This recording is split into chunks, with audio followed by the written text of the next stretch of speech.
facebook.com/ecomedios 1220.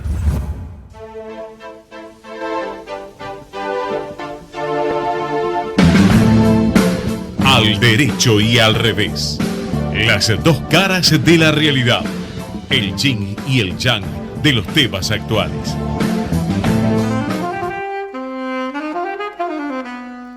Alejandro, te escuchamos. ¿Qué tal? Buenas noches, ¿cómo les va? Iniciamos el programa número 159 de Al Derecho y al Revés. Y aquí estamos sin movernos, firmes junto a las pantallas, aunque a Marta le estamos viendo una muy linda foto en este momento, pero te escuchamos, Marta. A ver, hola. Bueno, sí, la que menos se va a mover hoy soy yo, y estoy acá de incógnito. Y bueno, les decía que hasta me había maquillado para el programa de hoy. Y mirá, estoy más fea. No, yo al revés, yo te veo bárbara y te veo con, eso sí, te veo un poco congelada la sonrisa, digamos, por decirlo así. Pero bueno, Charlie, Mercedes, ¿cómo les va? Los saludamos a nuestros compañeros, como siempre, a Gerardo Subirana, a Fede Politi, que están allí en el estudio, nuestro operador, nuestro productor, muchas gracias como siempre. Y yo me voy a robar 30 segundos en el inicio del programa para hacer una pequeñísima dedicatoria y un pequeño canto a la amistad, llamémoslo así. Hace 52 años conocí a quien es uno de mis queridos amigos, un hermano del alma. Después de eso cursamos 3 años en el colegio secundario, toda la facultad, y hace 45 años que somos socios. Y hoy es el cumpleaños de Eduardo Oxer, así que Edu querido, te mando un abrazo enorme y con vos de alguna manera en el programa queremos homenajear la amistad, porque es algo muy valioso para todos los seres humanos y mucho más en estos tiempos tan duros de cuarentena. Así que bueno, cumplí con mi dedicatoria. Dale, Marta, dale. Nos sumamos todos, aún sin conocerte, Eduardo, nos sumamos todos. Que tengas muy feliz cumpleaños. Bueno, muchas gracias. ¿Hay algunos que pasan los cumpleaños o la cuarentena mejor que otros, Mercedes? Digo yo, por ejemplo, algunos famosos, algunos políticos. Qué feo esto que viene pasando, ¿no? En un día medio polar, nuestra realidad argentina nos conmueve permanentemente, nos da estas noticias que son en algún sentido conmovedoras en el peor sentido, porque uno está atendiendo las dificultades de enorme cantidad de personas en nuestro país y al mismo tiempo te das cuenta ¿qué puedo decir? Decilo claramente, Mercedes, da mucha bronca. Sí, pero sobre todo nos hace reflexionar en esta, digamos, discriminación de algunos e inclusión de otros en conductas y en no seguir las pautas, que muchas veces lo hemos hablado en el programa, ¿no? Esta sociedad anómica, pero que la anomia se da principalmente en aquellos que tienen que dar el ejemplo, ¿no? Esta cuestión de el ejemplo que generan las personas que de alguna manera conducen nuestro país o que tienen mayor responsabilidad. Sí, y yo, Charlie, te pido una reflexión porque, mirá, 2 datos muy rápidos, recientes, salido del horno hace unos minutos. Según el observatorio de la OIT, se han perdido ya en el segundo trimestre de 2020 400 millones de empleos a tiempo completo en el mundo. 400 millones de empleos. Se preveían 300. Pero por el otro lado, ha sido el mejor trimestre de Wall Street en los últimos 20 años. Y además, el laboratorio que fabrica el Remdesivir, que nadie sabe todavía si cura o no cura el coronavirus, pero que por lo menos lo puede intentar, le va a cobrar $2.500 a cada paciente para darle las 5 pastillitas en 5 días que necesita. ¿Querés hacer alguna reflexión sobre esto? A ver, a mí me parece que lo que está demostrando esta pandemia que exige a la sociedad justamente lazos mucho más solidarios, es que pone a relucir la corporativización global y local que sufren nuestras sociedades, ¿no? Es decir, laboratorios que en lugar de convertir en bienes públicos en curas para una pandemia que está paralizando el mundo, lucran. Una corporación como Wall Street, como bien dijiste vos, ¿no? Agrandó la pala con la que levanta fortunas. La clase dirigente política argentina, otra corporación, le da un permiso a ¿no? A la mujer de una funcionaria como funcionaria pública, a la mujer de un funcionario como funcionaria pública, y además es una de las personas que tiene que cuidar a la gente, ¿no? Porque es el jefe de asesores, el ministro de Seguridad de la provincia de Buenos Aires, los políticos que se armaron un torneo de pádel y los encontraron jugando ese torneo. Entonces, a mí me da la sensación que nos va a costar mucho empezar a establecer vínculos solidarios y vínculos de respeto al prójimo, defendiendo los derechos y las corporaciones. Marta, ¿qué pensás vos? Sí, yo creo que a mí, en primer lugar, me gustaría escuchar mucho más sobre estos temas en distintos medios, ya sea televisión, radio, leer en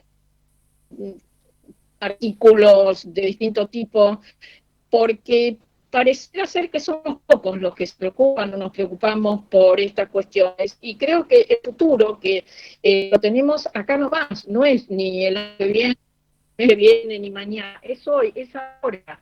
No sé, es todo esto que mencionaba Charlie, ¿no? Una gran predisposición para acompañar este proceso solidariamente, para hacer cosas constructivas, para tener esperanza, pero también actuar y acompañar a todos los que estén dentro de nuestras posibilidades, y exigir a las autoridades que cumplan con su función, en este caso, que sean muy, muy rigurosos con personas que cometen este tipo de, llamémosle, entre comillas, picardía.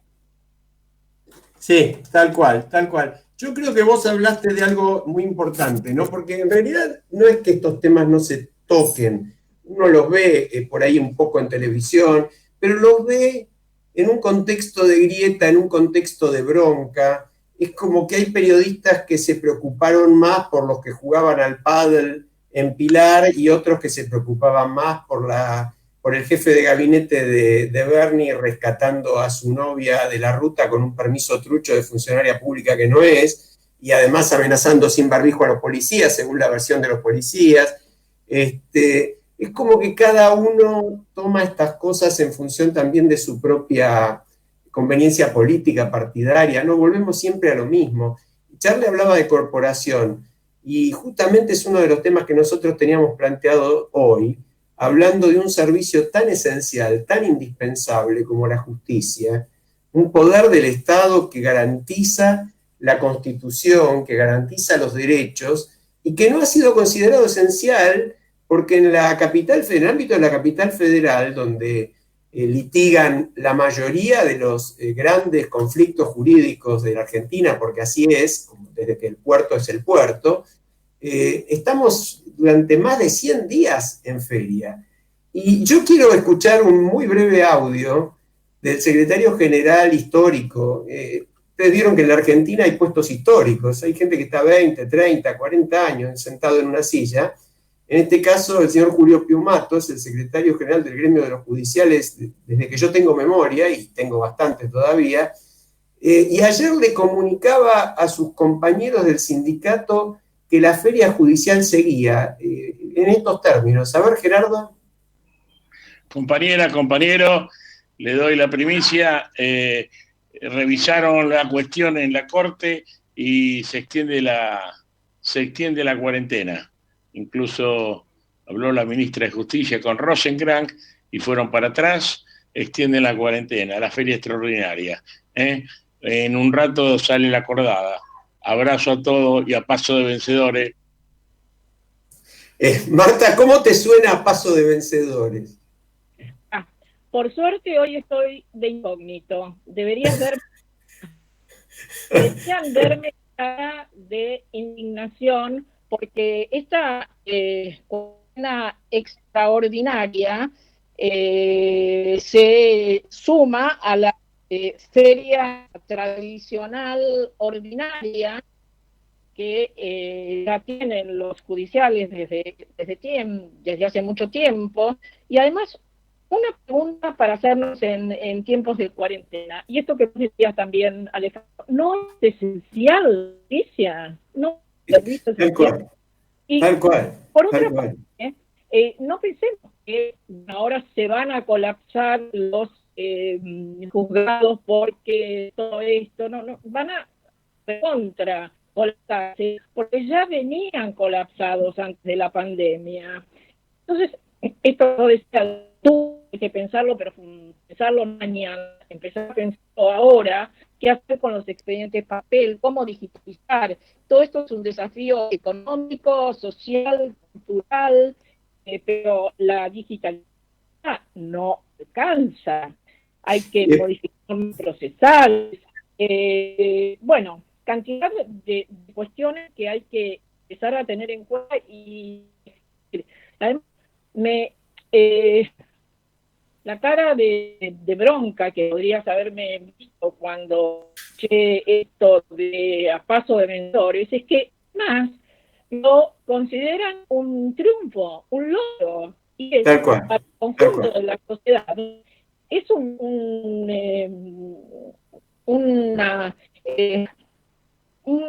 problema más. Sí, vos sabés que a mí realmente lo de Piumato me causa mucha sorpresa, porque en realidad lo que uno debería plantearse es, ¿esto pasa en todo el mundo? No pasa en todo el mundo. Mucho peor, ¿esto pasa en toda la Argentina? No pasa en toda la Argentina. ¿Esto pasa en todo el AMBA? No pasa en todo el AMBA. Esto no pasa en San Martín, esto no pasa en Quilmes, esto no pasa en Avellaneda, esto no pasa en San Isidro. Es decir, la justicia de la provincia de Buenos Aires hace un mes y medio tiene los términos volviendo a correr para el oyente común. A los jueces les corren los plazos. Tienen plazo para dictar sentencia, tienen plazo para tramitar los expedientes. Hace pocos días ya se pueden iniciar juicios nuevos, aunque no sean situaciones de urgencia, cruzando la General Paz. No es un lugar con tecnología de punta extraordinaria y muy avanzada. Es lo mismo. En la capital, la justicia nacional, civil, comercial, laboral, para la gente común, no hablemos de la penal. Esa está en feria. Y en feria, en términos que la Corte ha dicho, señores jueces, cada uno de ustedes decida qué es lo que considera que puede hacer. Una cosa realmente delirante, porque ¿esto qué significa? Yo les voy a contar una muy pequeña anécdota. Hace pocos días, una sala de la Cámara Comercial, la sala son los 3 jueces de apelación, que están por arriba del juez de primera instancia, tenía que dictar sentencia. Le piden que dicte sentencia en un juicio. ¿Qué contesta la sala? Que no puede. ¿Por qué? Porque se tendrían que juntar los 3 jueces para definir quién de los 3 vota primero. Y como eso no lo pueden hacer presencial, entonces no lo hacen. Es decir, así como se escucha, está firmado. Entonces, estamos hablando de un nivel de irresponsabilidad, no de todos, porque hay jueces que hacen su trabajo, hay jueces que sacan todas las sentencias, hay jueces que va a terminar la feria y no van a estar atrasados. Pero la cuestión es sistemática. Sí, dale, Marta. Sobre esto quería agregar esto que vos decís de que no todos lo conocen. Hay jueces que están haciendo con mucho esfuerzo su tarea, pero bueno, que desdibujamos la leche por esta cantidad de situaciones que son incomprensibles cuando pretendemos que las funciones funcionen adecuadamente, ¿no? Sí, tal cual. Dale, Charly. No, yo escuchaba el audio de Piumato, me parece una pieza que hay que atesorar, porque más allá del cierre que dijo al paso de la victoria, no me acuerdo cómo cierra, donde se celebra que la justicia siga, digamos, en cuarentena cuando hay, digamos, gente que está esperando, digamos, si depende de su libertad, su inhibición para poder operar comercialmente o no.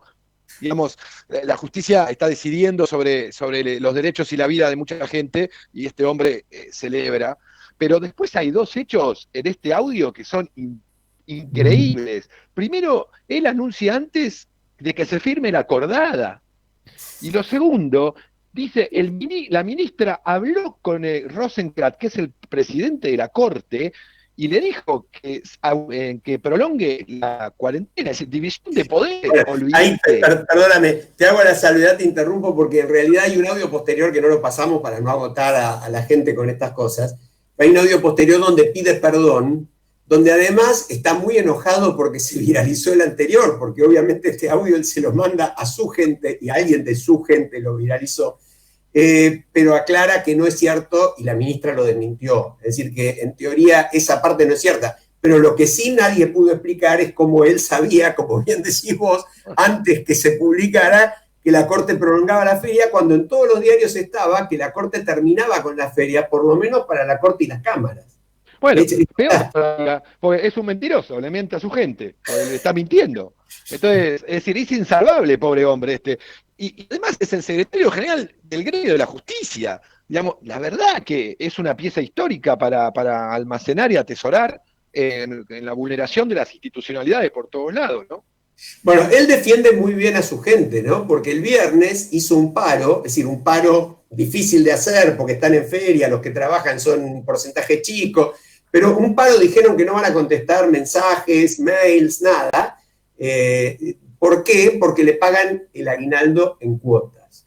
Es decir, en un mundo donde se pierden 400 millones de puestos de trabajo, donde la economía argentina bajó un 20 y pico % por la pandemia, donde todo el mundo está desesperado por conseguir mantener su trabajo, al sindicato de judiciales le preocupa mucho cobrar el aguinaldo en cuotas y ya reclamó que le compensen la feria de invierno. Los 15 días que junto con los 30 de enero son 45 de vacaciones por año, les preocupa mucho porque no los pueden disfrutar. Entonces, ¿cómo lo van a compensar? Bueno, otra lógica de corporación.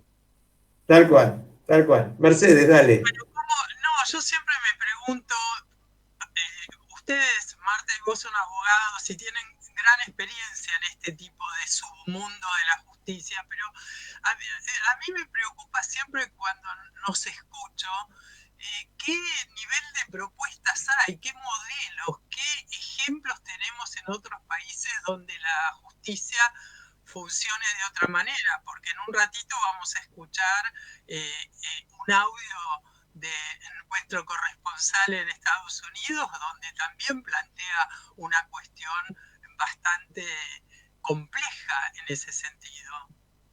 Absolutamente, absolutamente. Yo hace un rato decía, ¿no? Con unos amigos comentando la resolución del juez Villena. Juez Villena es el juez federal de Lomas de Zamora que lleva adelante la causa esta por el espionaje y que hoy mandó a detener a 20 y tantas personas. Es muy interesante porque Villena en su resolución cita lo que se dio en llamar, mal a mi criterio, doctrina Irurzun. La doctrina Irurzun es un voto del doctor Irurzun, juez de la Cámara lo Criminal Correccional Federal, que en su momento dijo que cuando había un riesgo muy serio de fuga y que ese riesgo se asociaba con exfuncionarios que mantenían poder y que podían complicar la causa que se investigaba, se justificaba la detención. Esto justificó la detención de una cantidad de acusados de corrupción del gobierno anterior. Ahora el juez Villena usa la doctrina Irurzun para detener funcionarios del gobierno de Macri que no parece que puedan alterar mucho la causa, pero es otra cuestión. Ahora, lo interesante, yo me preguntaba, si antes era lawfare, según el gobierno del kirchnerismo, ¿ahora el macrismo vendrá a plantear que esto era lawfare? Es decir, realmente, y el kirchnerismo por ahí viene a reivindicar la doctrina Irurzun. Entonces, yo digo, Discépolo entendió todo hace muchas décadas, ¿no? Este país es una maravilla. Acá habría que pedirle a Charlie, que siempre es tan inteligente en el uso y en el juego de las palabras, nos sintetice uno de sus pensadores. ¿Con qué Lofer? ¿Qué puede echar bien? Uy, A mí me cuesta el humor bilingüe, pero lo que sí, siguiendo el razonamiento de Alejandro, esto de que los argumentos son transversales a los gobiernos, los argumentos para justificar abusos o justificar el mal, ¿no? Lo mismo sucede con la Oficina Anticorrupción cuando no investigaba a los funcionarios propios, que no había capacidad porque había poca gente, poco presupuesto. Ese argumento lo usó el gobierno anterior, ahora lo usa este gobierno. Tal cual, tal cual. De Laura Alonso a Félix Crouch hay una constante. Ninguno de los dos tiene recursos para investigar a los propios. Solamente le alcanza para investigar a los ajenos. Es interesante, es una buena definición de justicia. Ahora, como decía Mercedes, en la segunda parte, ahora cuando arranquemos la segunda parte del programa, tenemos el informe de Marcelo de Jesús desde Washington, y yo creo que a todos nos pasó lo mismo, nos corrió frío por la espalda, escuchando lo que Marcelo nos cuenta sobre la manipulación de la justicia, ¿no? Es como que estuviéramos en casa y no sé si en alguna medida igual o peor. Sí, exactamente. Además, Alejandro, lo que vos decís respecto a la oficina de corrupción, la anterior, hay muchos que vemos viviendo y organizaciones sociedad civil que insistiendo desde tiempo es que la oficina anticorrupción debe ser independiente, no puede ser parte como es ahora del Poder Ejecutivo. Así es, así debería ser. Y otro aspecto que no mencionamos también con esta historia, y realmente es muy interesante que nadie discuta lo que dijo Marta al principio, ¿no?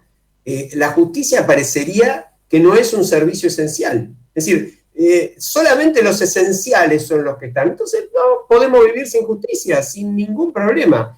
Y en la misma línea, digo yo, los abogados con protocolos, con cumplimiento de la distancia, con menos gente en las oficinas, no deberían estar atendiendo, porque ¿cómo puede la gente defender sus derechos si no tiene un abogado? Más allá de todos los chistes de abogado que todos ustedes puedan hacer, sin ningún problema, ¿no? Digo, Alejandro, porque lo estaba leyendo hoy, y vos podrás confirmarlo. Contadores, psicólogos, escribanos pueden recibir clientes en sus estudios. Los abogados no. Tal cual, tal cual. Bueno, podría ser un camino hacia terminar, porque yo me acuerdo de ese capítulo de Los Simpsons, ¿recuerdan ustedes? Donde está el abogado, el Lionel Hutz, el abogado de Los Simpsons, un personaje muy divertido, y dice, ¿se pueden imaginar un mundo sin abogados y está todo el mundo abrazado, las flores? Está bien, acepto el humor, pero sin derechos se hace complicada la cosa, sobre todo para los que menos tienen, para los que menos poder tienen, para los que menos derechos tienen, ¿no? Exacto. Bueno, si les parece, nos anticipamos un poquito y nos vamos a la pausa porque tenemos mucho material para la segunda parte. Ecomedios.com AM1220. Estamos con vos. Estamos en vos. Omint Digital, la primera plataforma online para cotizar y comprar un plan médico con cobertura nacional para vos y tu familia. Ingresá en omintdigital.com.ar y conoce más. Superintendencia de Servicios de Salud. Órgano de control de las empresas de medicina prepaga. 0800-227-258. SSSsalud.gov.ar. RNMP 1336. ¿Te cuesta conciliar o mantener el sueño durante el aislamiento? Omint te recomienda el taller Dormir Mejor de Bienestar Online, para adquirir nuevos hábitos. El buen dormir trae beneficios cardiovasculares, metabólicos e inmunológicos en las actividades sociales y en el rendimiento. Algunos tips para dormir mejor son crear rituales para el sueño, acostarse y levantarse siempre a la misma hora, usar la cama solo para dormir, no para trabajar, mirar televisión, comer, etc. Cenar liviano, evitar el consumo de alcohol y la cafeína. Si sos socio de Omint, ingresá a Bienestar Online, omint.com.ar con tu mail, Ojo que la cuarentena va para rato, así que no viene nada mal que te metas ahí en bienestaronline.com.ar y bueno, puedas recibir, leer algunos consejos más para poder mantener o conciliar el sueño. Omint Digital, la primera plataforma online para cotizar y comprar un plan médico con cobertura nacional para vos y tu familia. Ingresá en omintdigital.com.ar y conoce más. Superintendencia de Servicios de Salud. Órgano de Control de las Empresas de Medicina Privada. 0800-227-2583. SSS-salud.gov.ar. RNMP 1336. No aplaudamos al mosquito, combatámoslo en serio. Para combatir el dengue, el zika y el chikungunya, evitemos que los mosquitos piquen y se reproduzcan. Usemos repelentes, coloquemos tules en la cuna de los bebés y demos vuelta a contenedores para que no se acumule el agua. Si tenés fiebre alta, dolor de cabeza y dolor muscular, no te automediques y acudí al médico. Encontrá más información en argentina.gov.ar. Argentina Unida, Ministerio de Salud, Argentina Presidencia. Descarga gratis de tu celular la aplicación Ecomedios. Podés escucharnos en vivo, informarte con las últimas noticias y entrevistas en audio y video. Búscala y bajate la aplicación Ecomedios. Gracias por quedarte en casa. Gracias por no ser familiero. Por el aguante de vivir sin fútbol. Por hacer que cada día sea distinto para los más chicos. Pero también gracias por salir y arriesgar tu vida para salvar muchas otras. Por ir al campo, por llevar el trabajo a los más importantes, por estar ahí, en la caja del súper, como si nada hubiese cambiado. Gracias por el esfuerzo, por el optimismo, por darle para adelante. Aislados, pero más unidos que nunca. Argentina Unida, Argentina Presidencia. Podés vernos en vivo en ecohd.com.ar. Conectate con nosotros. Contestador 5-254-2353. Importadores de barbijos. El mejor precio para hospitales, clínicas y farmacias. Barbijos KN95. Elaborado por 5 capas de tela capaces de filtrar hasta el 95% de las partículas que se encuentran en el aire. Barbijos desechables. Elaborado por 3 capas de polipropileno termosellado. Contacto Leonardo San Juan. Mail leosanjuan1 en números @gmail.com. Celular 15 34 50 14 44. Alejandro, te escuchamos. Bueno, estamos de vuelta. A ver, Marta, ¿te escuchamos? Hola, ¿me escuchan ahora? ¡Qué maravilla! Te escuchamos y te vemos. Doble tecnología. Con el teléfono fijo, ¿vieron que sirve? ¿Viste? Tal cual. Con el que te puso Entel. Tal cual. Bueno, vamos adelante. A nosotros no nos mueven ni los problemas tecnológicos, nada nos cambia ni nos saca del aire. Esto es una conspiración. Lo vamos a escuchar a Marcelo de Jesús porque, como anunciamos, realmente es un audio que va a conmover y conmocionar a mucha gente. Alejandro, Marta, Mercedes, Carlos. Hoy vamos a hablar de las acciones para manipular el sistema de justicia en Estados Unidos y que abarca a los fiscales, inspectores generales y a los jueces. Las acciones para influir sobre los fiscales se remontan a las sospechas de la influencia rusa en la elección del año 2016 que indirectamente habrían beneficiado a Trump. La investigación del fiscal especial Robert Mueller demostró que los miembros del equipo de Trump habían tenido contactos con la embajada rusa o con otras personas vinculadas con ese país, por lo que varios fueron condenados, entre ellos el abogado personal de Trump. Cuando Mueller terminó su informe, Trump forzó la denuncia del secretario de Justicia y nombró en su lugar a William Barr, quien recientemente intentó influir en los casos pendientes de las personas vinculadas a Trump, como Roger Stone, por ejemplo. Un jurado lo había encontrado culpable de 4 delitos. Cuando la jueza iba a dictar sentencia, pidió, como es habitual en el país, que los fiscales sugirieron qué pena merecía, y ellos pidieron entre 7 y 9 años. Entonces, el secretario de Justicia los removió y los nuevos fiscales presentaron al día siguiente un escrito sin proponer pena alguna, algo muy pocas veces visto y que dejaba la pena solo en manos de la jueza. Poco después, en otro juicio donde el jefe de staff de la Casa Blanca, Michael Flynn, había reconocido su culpabilidad en 2 delitos, el secretario de Justicia removió a los fiscales del caso y los nuevos fiscales sostuvieron que no había motivos para acusar. El juez, perplejo por la situación, nombró a un ex juez para que diera su opinión sobre el cambio de conducta, quien dictaminó que el cambio no tenía sustento legal alguno. Flynn fue a la Cámara de Apelaciones, que decidió en su favor, pero el caso ahora va a ser revisado por la Cámara en pleno. El segundo movimiento de manipulación es la remoción de los inspectores generales, que son como una especie de auditor dentro de cada unidad del gobierno. Es una persona independiente, no partidista, nombrado por el presidente con acuerdo del Senado. La primera remoción fue la del inspector de la Comunidad de Inteligencia. En una columna anterior, mencioné que Trump había intentado influir en el presidente ucraniano para que se investigara penalmente al hijo del candidato demócrata Joe Biden. Un soplón, institución regulada por la ley, hizo una denuncia al inspector general, quien encontró la denuncia verosímil, la envió al Congreso y ello disparó el juicio político al presidente. Absuelto Trump, removió a ese inspector general y luego de ello removió a 4 inspectores más para que uno de ellos investigaba al propio secretario de Estado y otro estaba en el Departamento de Justicia. La tercera hora de manipulación viene por el nombramiento de jueces. Se acaba de descubrir que el jefe de la bancada de senadores republicanos, Mitch McConnell, está hablando con jueces de edad avanzada para que renuncien. Así Trump puede llenar las vacantes antes de las elecciones. Otros presidentes han intentado hacer alguna de estas acciones antes, pero parece ser que ahora existe un movimiento para realizarlas en forma coordinada y tal vez generalizada. Una sombra para un país que se enorgullece de la calidad de sus instituciones. Los dejo hasta la próxima columna. Me deja sin palabras, Marta. Sin palabras, sin palabras.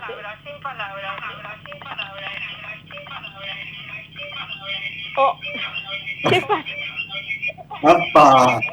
Realmente Yo es no cierto, estoy lo dejó repitiendo sin tanto sin pero palabras, sin creo que con 2 palabras. o 3 veces ahí nos alcanzaba. Bueno, evidentemente la tecnología está más enojada que yo. Decía, fiscales, jueces, auditores, todo esto que está pasando allá nos suena parecido con cosas que pasan acá, ¿no? Y ni hablar cuando hablemos ahora del tema violencia, el hecho que sufrió el homicidio de George Floyd, tan similar al homicidio de Walter Nadal en Tucumán. Bueno, vos sabés que antes de pasar a hablar del otro tema, que es el tema de la violencia policial, vinculado con lo que decía Marcelo, yo estoy leyendo que el juez Canicova Corral, no sé si le suena, hemos hablado de él, tiene un apodo muy conocido, lo acaban de, ahí no se sabe si salvar o hundir en el Consejo de la Magistratura, tiene decenas de denuncias. Bueno, acaba de llamar a indagatoria a los exministros de Mauricio Macri, Nicolás Dujovne y Guillermo Dietrich, y al que estaba a cargo de Javier Iguacel, bueno, ahora se me escapó el cargo que tenía en Vialidad, Director Nacional de Vialidad. Bueno, ahí hay una sospecha. Aquí, ojo, yo aclaro, no es que la sospecha no existiera, era una sospecha muy seria y una denuncia que para mi criterio está muy bien que se investigue, con respecto al aumento brutal de los ingresos de las empresas de peajes, una de las cuales era de la familia presidencial, ¿no? Me parece bárbaro. Ahora, este mismo juez que se negó a investigar otras cosas y que está bajo sospecha del Consejo de la Magistratura, de repente se lanza con todo a investigar esto otro. Es decir, es como que nos cuesta creerle a alguien, digo yo, ¿no? No sé qué piensan, Charlie, Mercedes. Sí, vos sabés que me acordaba cuando Marcelo hacía referencia en el informe cómo se manipulan tanto fiscales como jueces para poder frenar el avance de la justicia en las investigaciones. Son distintas estrategias. Yo recuerdo que el gobierno de Menem generó toda y promovió la transformación y la reforma del Código de Procedimientos Oral, creando los tribunales orales y todos los jueces de primera instancia federales, los 12 jueces de capital, que habían sido nombrados previo a su gobierno, salvo Servini y Uría, que le había nombrado él, otros 11 atendieron a los tribunales orales y él pudo nombrar a la justicia federal, que después no lo investigó nunca. Y la estrategia, el kirchnerismo no es dar a los jueces, porque no podía y porque además no podía reformar nada, porque la justicia ya estaba reformada. Entonces avanzó con los fiscales, ¿no? ¿Se acuerdan? Un disciplinamiento total al poder ejecutivo, y los fiscales nunca avanzaron en las causas, hasta incluso desistieron de presentar veredictos o, digamos, dictámenes para acusar. Entonces, evidentemente cada gobierno tiene su estrategia para cooptar a la independencia de la justicia, ¿no? Sí, ahora, lo de Estados Unidos es tremendo. Dale, Mercedes, dale. No, sí, yo lo veía a Charlie hablando y a Marta escuchando, y pensaba en el origen de Poder Ciudadano y en las misiones de infinidad de organizaciones de la sociedad civil que buscan incidir en este tipo de espacios para no solamente trabajar sobre el acceso a la información, sino la transparencia de las decisiones y, como decía hace un rato, la ejemplaridad de los funcionarios. Y me parece que ahí una buena combinación con los medios de comunicación de masa sería una vía para que la ciudadanía pueda efectivamente tener poder, ¿no? Un poder ciudadano genuino. Tal cual. Utopía, ¿no? Que Marta planteaba en la previa, hablaba de utopía, y ahí se me vuelve a escuchar su haiku. Justamente lo que... Fede, habla que sin miedo, Marta, dale. Lo que sale, sale.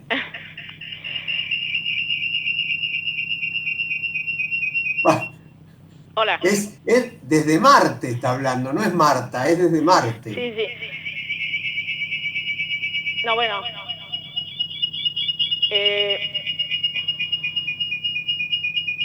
Si apagás el celular y te quedás con el teléfono de línea, ¿no sería una alternativa para...? Sí, puede ser una alternativa. Dale, apago. Probá a apagar, ahí está, probá a apagar el celular y vamos con el tema que realmente nos interesa mucho de la violencia policial.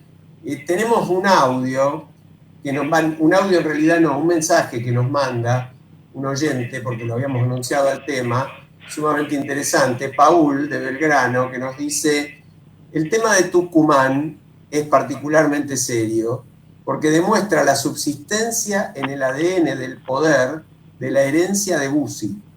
Tenemos un ex gobernador, Bussi, por supuesto, se acordarán nuestros oyentes, ex gobernador de Tucumán, general Bussi, que fue gobernador de Tucumán durante la dictadura y después fue electo también. Tenemos un ex gobernador y senador nacional, el hijo en este caso de Bussi, con licencia por estar acusado de abuso sexual. Perdón, estoy mezclando yo. Tenemos un ex gobernador que es Bussi, y por el otro lado Alperovich, senador nacional con licencia por estar acusado de abuso sexual en perjuicio de una sobrina, perdón por la confusión. Y 2 muertes causadas por la policía con otras tantas tentativas de ocultamiento que bien pudieron tener éxito. ¿Cuántos casos desconocidos hay? ¿Qué han hecho las autoridades para deshacerse de esa herencia maldita? No es que en otros lugares no exista policía brava ni gatillo fácil, pero en Tucumán son 3 casos paradigmáticos, por lo menos para exigir la renuncia del jefe de policía, la baja de todos los elementos violentos e imponer el reentrenamiento de la tropa restante a través de cursos apropiados. Charlie, Tucumán, Chaco, San Luis, generalizado el tema, ¿no? Sí, porque tiene que ver con el sistema feudal en las provincias, ¿no? Recién hablábamos del sindicalismo eternizado hace 30, 40 años en las secretarías generales de sus gremios. Yo recuerdo una declaración de Hugo Barrionuevo, secretario general de los gastronómicos, que tiene su oficina en la Avenida de Mayo, y él se jactaba de asomarse al balcón y mirar pasar presidentes, ¿no? Y decía: ¿sabes la cantidad de presidentes que vi pasar yo de este balcón? En un reportaje al diario La Nación, creo. Entonces, esa misma lógica lamentablemente opera en las provincias. Pensemos que una de las provincias que vos mencionaste, San Luis, es la provincia que tiene al feudo más antiguo de la Argentina, digamos. Los Rodríguez A se vienen alternando en el gobierno de la provincia desde el año 83, desde que se recuperó la democracia. ¿Puedo agregar algo? Tiene que haber una connivencia con la... Sí, dale, sí, Marta, claro. Bueno, justamente lo mismo que decíamos con el tema de la justicia, a mí me encantaría escuchar más a los medios hablar sobre estos temas. Hay denuncias de organismos de derechos humanos que están señalando que han aumentado muchísimos los reclamos por abuso policial, por golpes, por torturas, asesinatos, abusos sexuales, incluso en el caso de la familia Cuom, además de la golpiza, hubo abusos sexuales a las mujeres de esa familia. Y bueno, y también la ciudadanía que reaccione en estas cuestiones y exija, como decía Mercedes, haciendo efectivo su poder ciudadano, porque de alguna manera, si no logramos que se escuchen estos reclamos, podemos hacer algunas manifestaciones que se hicieron, y me parece bien, por George Floyd en Estados Unidos y su homicidio en Minneapolis, pero acá tenemos cantidad de casos, como decían ustedes, en Tucumán, en Chaco, en San Luis, en la Villa 11114 y en otros lugares más. Entonces, me parece que esto tiene que ser un reclamo del conjunto de la ciudadanía. Sí, dale, Mercedes, dale. Sí, yo quería, cuando nosotros definimos este tema, yo recordé, y quiero hacer referencia a eso, un programa que dirigió Claudia Lau, que es fundadora de una entidad de la sociedad civil cordobesa que se llama El Ágora, que junto con el programa de seguridad ciudadana del BID generó una serie de capacitaciones en las provincias de Córdoba y Mendoza con resultados realmente verificables y sumamente positivos. Entonces, nosotros nos estamos centrando tanto en la justicia como en los temas de seguridad y de las fuerzas de seguridad, mirando un panorama que yo creo que es estrecho, porque no hay programas de formación de nuestras fuerzas de seguridad unida a la ciudadanía, y ahí me parece que hay un foco interesante para explorar a nivel nacional. Ahora, mientras tanto, los muertos también tienen nombre y apellido, ¿no? Walter Nadal murió de una manera aparentemente muy parecida a George Floyd. No tuvo obviamente la misma repercusión, pero también decía me estoy ahogando. Murió con una rodilla puesta contra el cuello, ahogado por los policías que lo detuvieron, según lo que se está investigando. Luis Espinosa fue baleado por la comitiva policial que también lo había detenido. Y según la CORREPI, la Coordinadora contra la Represión Policial Institucional, a la cual hay que reconocerle que hizo exactamente las mismas denuncias en todos los gobiernos, es decir, que no cambió su orientación por el gobierno que fuera, hay 50 reportes en cuarentena sobre violencia policial, 23 muertes en lugares de detención, de las cuales 8 en comisarías y 15 en cárceles, y 12 casos de gatillo fácil solamente en los primeros 90 días de la cuarentena. El tema por ahí es, según quiénes son las víctimas, a quién le interesa, porque es como en todo, ¿no? Parecería que hay, así como hay privilegiados, gente de primera y de segunda, también hay víctimas de primera y de segunda. No sé qué piensan ustedes. Marta. Hola. Sí, bueno, sí, te escuchamos. Pienso, pero no sé si me escuchan. Sí, coincido absolutamente, sí, se pierden los nombres, se pierden las identidades, es un fárrago de represiones y abusos donde el anonimato prima, y sí, como vos decías, podemos recordar el nombre de George Floyd, pero no el de Walter Seferino Nadal, el de Luis Espinosa, el de la familia Cuom, y tantísimos otros que han sido víctimas en estos últimos días, en estas últimas semanas. Sí, es así. Es así y bueno, hacemos nuestro pequeño aporte, no solamente tocando el tema. Yo leí declaraciones interesantes de la ministra de Defensa, de Sabrina Frederick, que fue bastante clara en la materia, pero como decía Charlie, a nivel local, en los feudos, y bueno, en los feudos parecería que los derechos están bastante divididos entre los que son partidarios de los señores feudales y los que no lo son, ¿no? ¿Vos tenés alguna experiencia más, Charlie, en el trabajo territorial en ese sentido? Sí, bueno, yo recuerdo que uno de los primeros programas que llevó adelante Poder Ciudadano en los primeros años de la década del 90 fue justamente acercar o crear, en donde los vecinos de un barrio se sentaban con el comisario. Me parece que te perdimos. Bueno, sigo yo porque recuerdo perfectamente eso. ¿A mí me escuchan? Sí, perfecto. Bueno, dale. Justamente un programa de Poder Ciudadano era reunirse los vecinos con los comisarios y ver qué tipo de acciones, no conjuntas, porque la policía tiene sus responsabilidades, pero sí en qué medida el ciudadano podía informarse mejor y en qué medida podía colaborar. Y la verdad que eran reuniones muy exitosas, iba mucha gente, y yo creo que, por supuesto, superando todas las distancias y el paso del tiempo, tenemos que volver a trabajar o en el ámbito de lo público, teniendo en cuenta que la coproducción de servicios con la ciudadanía es fundamental. El gobierno solo no va a poder, la academia sola no va a poder, los empresarios solos no van a poder. Bueno, por eso es tan importante que se confirme, si es que algún día se va a hacer, el Consejo Económico y Social, donde todos estos temas puedan tratarse en profundidad. Tal cual. Yo estaba pensando exactamente lo mismo. Yo estaba pensando que acá se muestra una vez más que sin acuerdos realmente no tenemos chance alguna, porque los problemas no están en un solo partido, en un solo gobierno, en un solo lugar, en una sola provincia.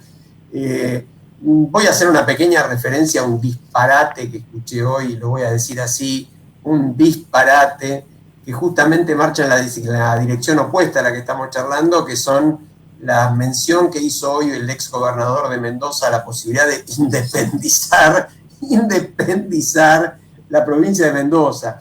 Bueno, si esta es la salida que se le ocurre a la dirigencia política, encima un dirigente importante, un dirigente que hizo una muy buena gestión como gobernador, bueno, realmente estamos complicados, ¿no? Sí, Mercedes, vos sabés no que sé yo qué- leí ese titular y dije, no, esto es una broma. Viste que a veces, no sé, vos pensás, es un disparate tan grande esto que no, debe ser una broma. Y después se aclarará, pero no, como vos decís, es serio. Y la verdad es que es un gobernador que ha hecho muy bien su trabajo, pero hablar de independizarse, de regionalizar esa zona solo con Mendoza, me parece un disparate.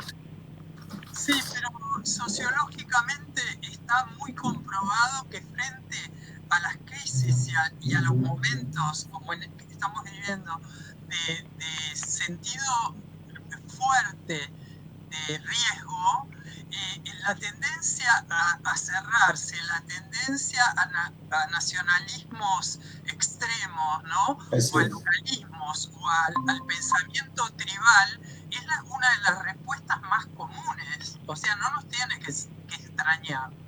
No, pasa en el mundo, ¿no? El nacionalismo catalán en sus planteos extremos, los vascos, bueno, ni hablemos en zonas de lo que fue el desastre de la antigua Yugoslavia hasta que consiguió más o menos ordenarse un poco. Marta, ¿por qué no nos alegrás un poquitito la tarde y nos vamos despidiendo ya con un haiku? Bueno, hay haikus para distintos estados de ánimo, por supuesto.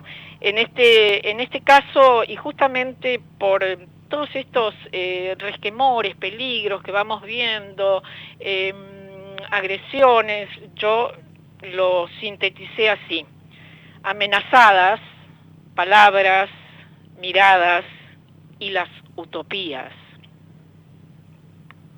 Bueno. Y si la utopía está amenazada, bueno, agarrémonos, ¿no? Y corramos. Tal Pero cual. sigamos insistiendo con las ideas que nos orientan, nos guían en este programa. La palabra, la acción y la esperanza. Mercedes, vos me querías obligar a decir algo y yo voy a hacer algo completamente distinto a lo de Marta, muy de cuarentena esto, que se llama ceremonia, y dice muy brevemente: desde hace unos 100 días, a la hora señalada y si el cielo lo permite, cierro los ojos, extiendo mis manos y recibo la suave caricia del sol de invierno durante esos instantes que se digna dedicarle a mi balcón. Muy bueno. Bravo, Alejandro. Público asegurado, no. Bravo, Alejandro. Charlie, te fuiste y volviste. Quiero algo tuyo antes de irnos. Sí, la tecnología hoy nos ha boicoteado. Así que yo la verdad que admiro la gente que puede escribir poesía, porque a mí que me gusta leer y me gusta la escritura, nunca pude conjugar dos versos, así que los admiro mucho. La verdad que sigan enriqueciéndonos así, porque es una mezcla de emotividad con racionalidad, porque nos hacen pensar desde el sentir, así que gracias por ello. Bueno, eso era casi una poesía, ¿te das cuenta? Nos Claro. hacen pensar desde el sentir, eso es una metáfora muy hermosa, y a mí el de Marta me encantó, por más que siento la amenaza, tal como ella lo dice, y me da la impresión de que también tenemos que transmitir nuestro mensaje positivo en medio de tanta pálida, y lo transmitimos porque Mercedes nos convocaba antes de empezar el programa a dar propuestas. Hay propuestas, pero para empezar a juntar esas propuestas tenemos que sentarnos a conversar, tenemos que sentarnos, como decía Marta, de una vez por todas, Consejo Económico y Social, o se llame como se llame, que entiendan que la solución no está en la independencia, mis estimados amigos mendocinos, o en seguir amparando policías corruptas y criminales como en Tucumán o en Chaco, ¿no? Va por otro lado. Y nos vamos despidiendo. Tenemos un regalito para los oyentes hoy, una versión hecha, por supuesto, desde casa como corresponde. Lito Vitale, León Gieco y Liliana Vitale haciendo ese clásico de La Colina de la Vida, que podemos seguir subiendo juntos y ojalá que ya estemos en la cima, ya que se habla de pico en estos tiempos y empecemos a bajar. Así que le mandamos un abrazo a todos, hasta la semana que viene. Y nos vamos con estos queridos amigos que nos cantan La Colina de la Vida.